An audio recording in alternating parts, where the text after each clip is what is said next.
Eu sei que o vídeo estava ficando promissor, mas eu vou te parar aqui para fazer a mesma pergunta que eu me fiz nesse dia. Por que a Páscoa, na nossa cultura, é uma festa cristã, mas a gente comemora com ovo e coelho? Será que as pessoas sabem de onde veio a Páscoa? O termo Páscoa não tem tanto significado. Páscoa vem de Pesach, não sei se é assim que se pronuncia, é a palavra em hebraico para passagem. Então, Páscoa é passagem.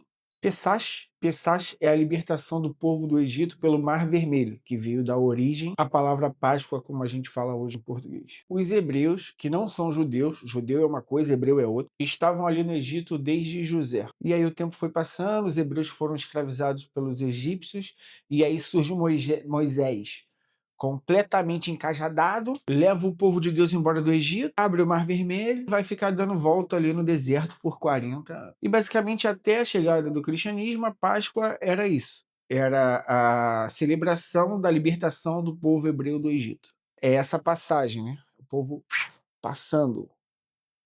Pronto, vocês entenderam. Para os judeus, Moisés é o maior profeta de todos. O Messias que o judeu espera, ele vem para cumprir a lei de Moisés, não alterá-la. Então é isso, até a criação do cristianismo era isso que era a Páscoa, uma celebração de um povo. Não era nem de perto o que é hoje.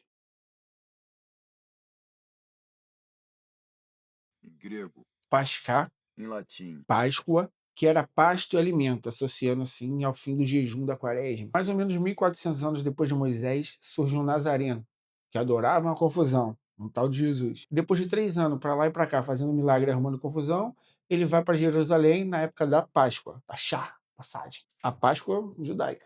Jesus era judeu, lembre-se disso. Na Páscoa, o vagabundo arma uma emboscada para o Nazareno, prende, tortura e mata o meliante pelo crime de amar demais. 3 dias depois, segundo a tradição cristã, ele ressuscita. E aí fica mais um tempo por ali, terminando o trabalho dele, dando umas ideias ali para os apóstolos. E fica de voltar, mas só Deus sabe quando.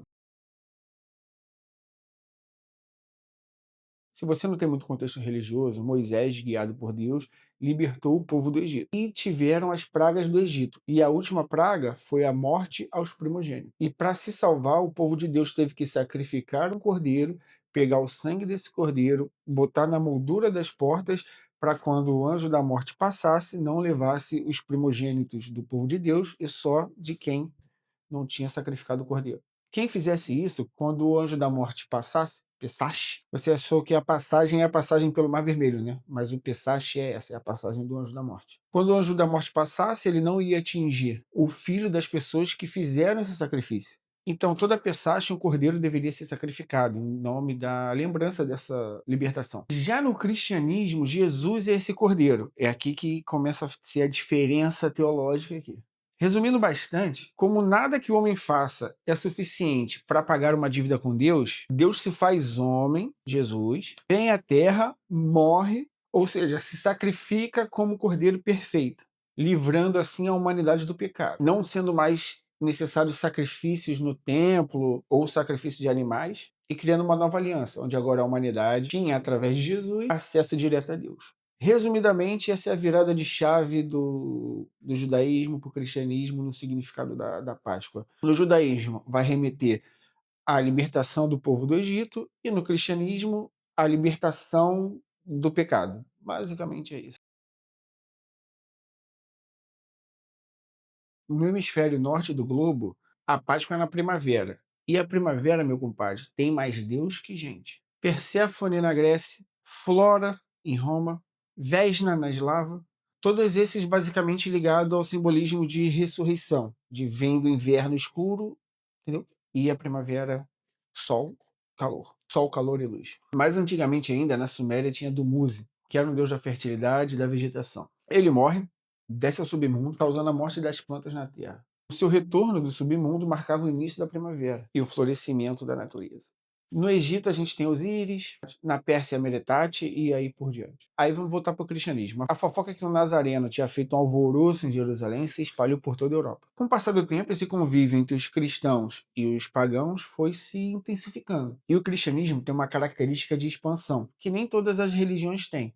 Então, para o cristão, quem não é cristão é pecador. E isso não são todas as religiões que têm essa visão. E Jesus mandou salvar todo mundo. Então a gente tem que converter esses pagãos. Esse conflito cultural foi se desenrolando através dos anos, décadas, séculos. Em 601, o Papa Gregório escreveu uma carta com uma estratégia um pouco mais maleável. Quem deseja escalar um monte alto, sobe por passos, não por saltos. Por isso, em vez de tentar eliminar as tradições pagãs todas de uma vez, ele surgiu e mudando aos poucos os símbolos, gradativamente. Em vez de destruir templo, mantém, só que troca as relíquias pagãs por relíquias cristãs. Se eles sacrificam animais em nome de deuses que não existem, agora eles vão sacrificar em nome de Jeová.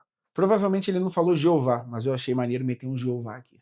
Nesse caldeirão todo, o cristianismo cruzou com Ostara, que é a deusa germânica da primavera. E essa deusa, olha só que curioso, tinha como símbolo o ovo e a lebre. A lebre como símbolo da fertilidade, que era também conectado com a fertilidade do solo com a chegada da primavera. E o ovo como símbolo da vida. E o ovo como potencial de vida, que está ali adormecido, mas que depois surge. Então a igreja disse que o coelho, que representava a abundância de vida, agora era a abundância de vida em Cristo. E o ovo, que parece uma pedra que depois rompe a vida, virou uma metáfora para a ressurreição, como se fosse um túmulo que depois surge a vida. E Ostara, que se falava em germânico Ostern, vai virar Easter, daí o nome em português ser Páscoa, de Pesach, e em inglês Easter, de Ostern. Por isso que em inglês não tem conexão com a palavra em hebraico. Só para vocês saberem, é tão de curiosidade.